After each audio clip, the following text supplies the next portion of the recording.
hit like and subscribe.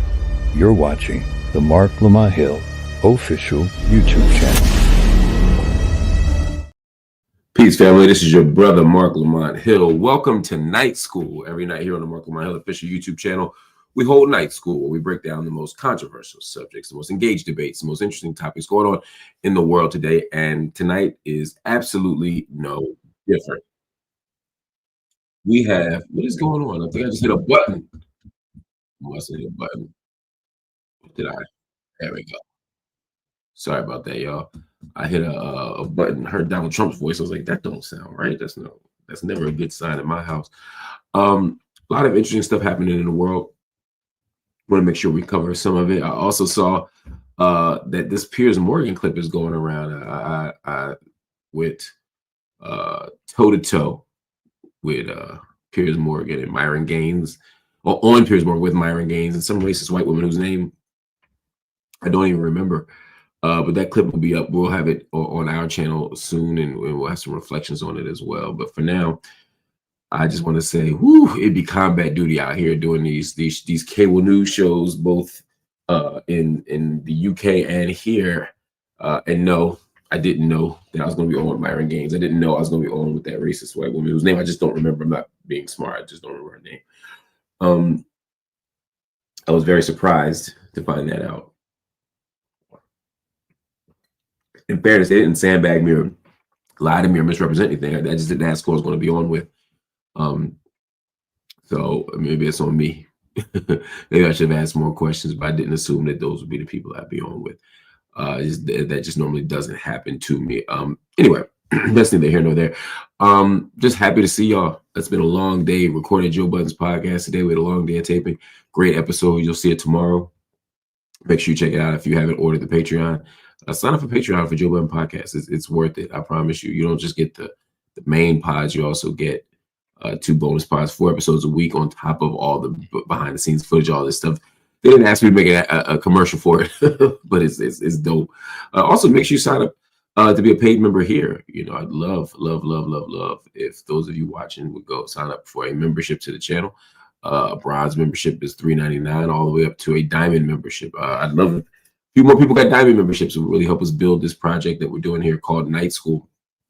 People don't truly understand what we're trying to do or what we're trying to build here, but it's something that I think is valuable, and that is education every night, information every day. This is not about making a new podcast. This isn't about cable news. This is about really building a global classroom, and that's what we're doing. In fact, let's get to it, y'all. In the meantime, drop your name in the comment well, also your city, your state, your country. It's Global Classroom after all. Let us know where you're coming in from. Also, make sure you leave comments and engage not just me, but each other with the comments.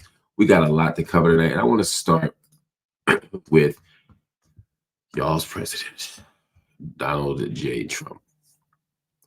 The U.S. Supreme Court just gave Donald Trump the green light to ban transgender people from serving in the military. Right after the ruling, Defense Secretary Pete Hegseth jumped online and posted no more trans at the Department of Defense, or no more trans at DOD.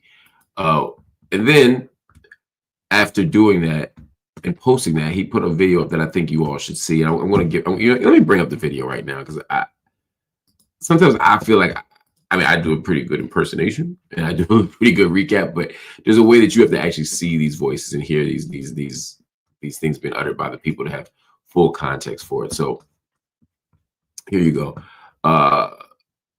Again, he tweets no more trans at DOD, Department of Defense.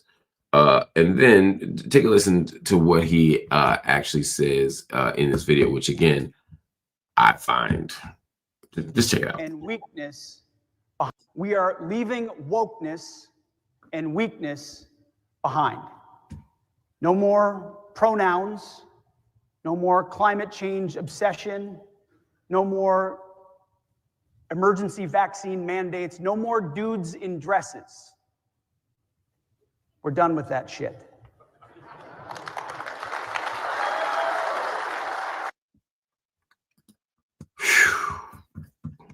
What a time to be alive. what a moment we're in right now.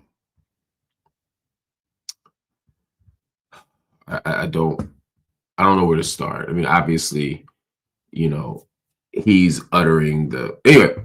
We'll get to it. I'll get to what he said. But the ban will block thousands of transgender Americans, people already serving, already sacrificing, from putting on a uniform. More than 4,000 trans people serve this country right now in the military, according to the DoD. But activists say the number is probably higher, and I would agree.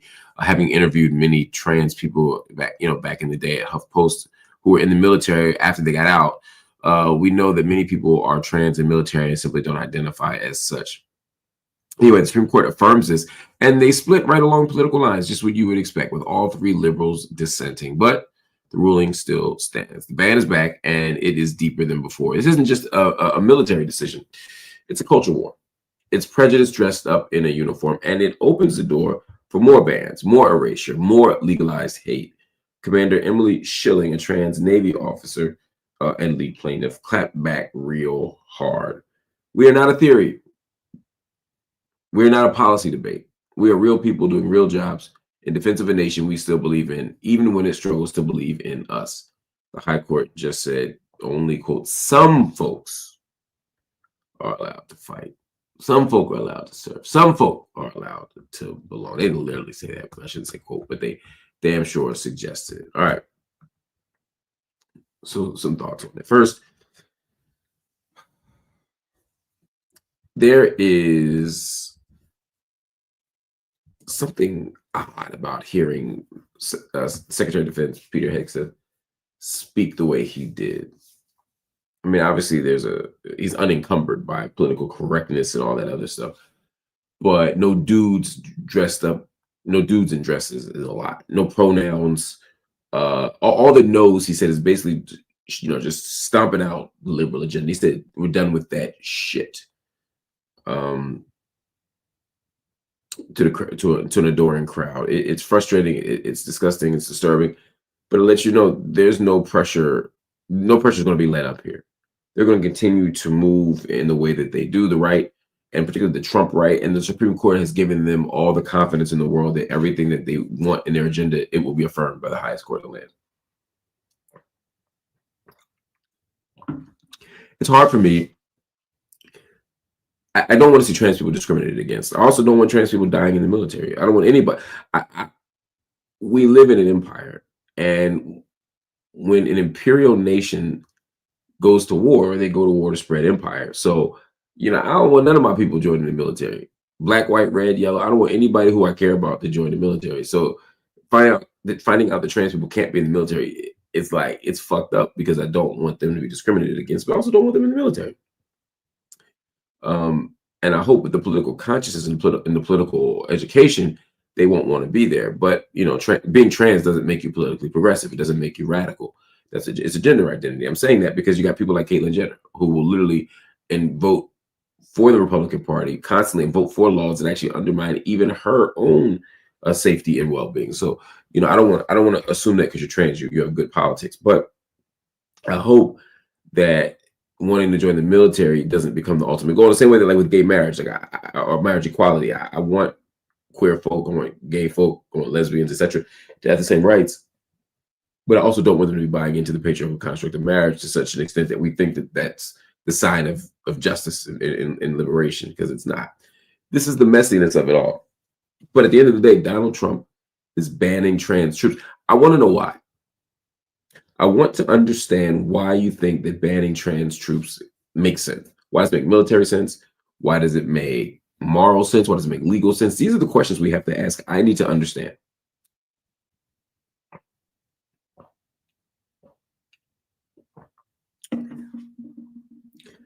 I want to know. Are you declaring this as a mental health issue? Are you, what are we talking about here? I need to know. Anyway, I don't want to ramble on about it, but I'm frustrated. I'm frustrated by the decision, but I'm also frustrated by the broader context. So we'll find out. But to hear the defense chief say no more dudes in dresses, which is just such a trans antagonism, it says all we need to know about this administration. All right, let's move on to another story. This one, It's disturbing. Trigger warning for anyone who dealing with sexual assault. This story is heavy. Music legend Smokey Robinson, according to the latest reports, he's being hit with a bombshell lawsuit by 4 former housekeepers who say that he repeatedly raped and sexually assaulted them while they worked in his home. This lawsuit was filed this morning in Los Angeles, and it says that these women worked for Smokey and his wife, Frances, for years.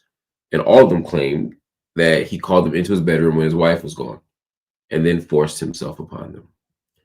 The details are very disturbing. Forced oral sex, unprotected sex, even laying down towels so he wouldn't mess up the sheets. 2 of these women, by the way, say that he ejaculated inside of them without consent and without protection. They're suing for sexual battery, for false imprisonment, assault, gender violence, and they're asking for $50 million in damages. Now, Smokey's wife, Frances, is also named in the suit. Not for assault, but because they say she knew what was happening and did nothing to stop it and made life hell for the staff with racist language and labor violations. One woman, I can't remember whether it was Jane Doe 2 or Jane Doe 3, said that like he would weaponize Frances's anger or attitude against the women. So basically, if they wouldn't have sex with him, his wife would get mad at them and treat them poorly. This is all alleged in the lawsuit. Now, this is bigger than a celebrity scandal, you know, an attack against a legacy institution, cultural institution like Motown, where Smokey Robinson built Motown, basically. If what these women are saying is true, we're talking about decades-long abuse of power, abuse of bodies, protected by fame, protected by silence, and the walls of a private home. Smokey and Frances have not responded yet. I suspect they won't respond. Perhaps their lawyer will issue a blanket statement condemning it all or dismissing it all. But as of now, they have yet to say anything. But this is a time of reckoning. This is a moment of reckoning. This is a moment where the stories are coming out. People are feeling more and more safe saying this. You know, Will Peterson asks, is there any evidence? I don't know. I mean, let me be clear. Their word is evidence. I don't want to pretend, you know, because when we get to this point where we say there's no evidence, it sounds as if, you know, people's word doesn't mean anything. Their word is evidence. But if you ask me if there's physical evidence or is there a smoking gun, is there videotape, or are there corroborating evidence? I don't know. The lawsuit didn't say. I read the allegations pretty closely. I read all 4 of the women's accounts that I read, and they all said, all of them said, you know, that this thing's happened over a pretty long period of time. The shorter one was like 14 months. The long one was like 18 years. So the question is, how does this happen over such a long period? Are we talking about Stockholm syndrome? Are we talking about an abuse of power that turns into a kind of kidnapping or forced imprisonment thing? Are we talking about like a cult-like control? Are we talking about a sex contract going bad? Are we talking about a conspiracy? I don't know what's happening. I have no idea. But I do know that 4 people are accusing Smokey of some pretty serious stuff. And I hope that justice prevails. I hope that, you know, everyone is held accountable properly who was complicit or who did something wrong. I wish them safety and healing. But I also want to know what's next. I want to know what the evidence is. I want to hear the statements. I want to know everything that there is to know about this. 85 years old, and Smokey is still outside doing this crazy shit. That's the allegation. You know, there's no good outcome here. I don't hope they're lying. I don't hope you know, whatever the outcome is, it's awful. The whole situation is awful. But I find some solace in knowing that victims are feeling more and more empowered and more safe to come forward. So, you know, I wish them the best, and that's all I have to say about that for now. But I will be looking forward to more information coming out so we can talk about that information, so we can assess it, so that we can make responsible statements about it. All right. Speaking of lawsuits, the Diddy trial continues. All right. Diddy's attorney, this man gotta be, attorneys, I should say, they gotta be shitting bricks by now. Imagine hearing a juror call your client, quote, angry, hostile, and entitled. That's bad when a potential juror says that, but it gets worse. What happens if they still get picked to possibly sit on the jury? That's what happened. Today, federal prosecutors and Diddy's defense team added 16 more folks to the jury pool. That brings the total up to 35. Among them was a dude who straight up told the judge that he saw the hotel video of Diddy attacking Cassie and that he already had strong opinions about it. But here's the wild part. Nobody kicked him out. Not the judge, not the prosecution, not even Diddy's team. So yeah, he's still in the running to help decide if Diddy is guilty or not. Now, they haven't locked in the final 12 yet. Both sides still get to remove folks. The defense gets 10 chances and the prosecution gets 6.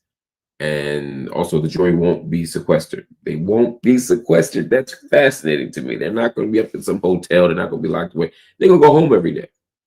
They'll be out in the world. They'll be seeing news. They'll be hearing takes just like the rest of us. And I know they're not supposed to do that. I know they're not supposed to turn on cable news or network news or whatever, or the podcast and get information. They're supposed to sequester themselves in the context of their homes or wherever they're going to be. But this feels different. You know, you sequester people in the hotel, you got some control over them. When you let them go home every day, I don't know if there's a potential juror in the world who is good enough to be on the jury and who doesn't know enough about this case to make prejudgments. Again, to me that's not even a reasonable expectation or aspiration. I think at this point we just have to hope that the person can be fair. Not that they're blind, not that they're completely disconnected from the world, because there comes a point where it's like, shit, if a person ain't heard of Diddy or this case, I don't know if I want them on the trial. Where are they? Where's their mindset, etc.? So you just want justice. You just want fairness. Anyway, this is messiness. All right, that's it for tonight on Night School. If you got any questions, drop them in the super chat. I'll answer them. If not now, I'll answer them next time. But I want to thank you all for watching. I want to give you all the praise and love you deserve for supporting Night School every single night.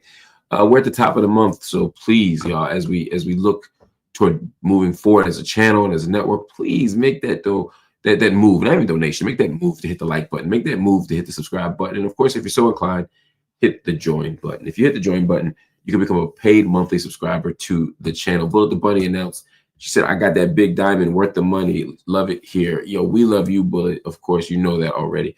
But family, joining as a diamond member is a big deal. It helps build the infrastructure for this channel. So please, if you're one of us and you down, think about a diamond or a gold membership. If not, diamond or platinum membership or gold or whatever. But even bronze is an amazing contribution. It's an amazing commitment that we don't take lightly.